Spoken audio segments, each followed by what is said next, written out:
here's a little secret, okay? This is my broadhead box. You know, we have to travel, we fly, we ride in the cars and these big Chevy trucks all across this country.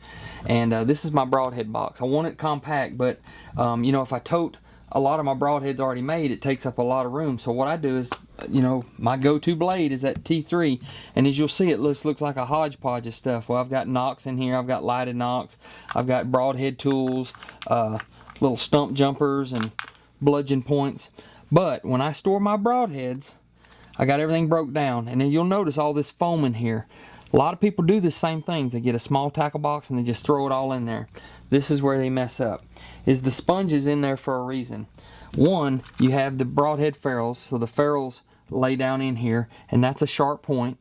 So you put this in there so they don't rattle around, correct? You don't want them rattle around. But when it comes to the blade side, I really make sure I got plenty of foam in there so that they're stacked in there tight.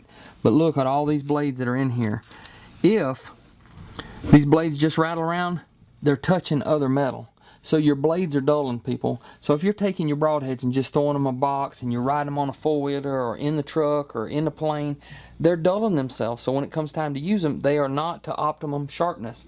So when you're traveling with them, and this is what I do, and I had to learn the hard way, is you put them in there and you stack something so that they cannot move around. So I got all that foam in there on my ferrules and on my blades of my T3 chunkers, and I mash them down, and you hear some rattling, but it's that stuff over here. These blades ain't moving nowhere. You can see them in there. Check that out. So them blades stay tight, they stay sharp, and I've got them in a compact box, and I can take a lot of broadheads on a trip and not take up a lot of space.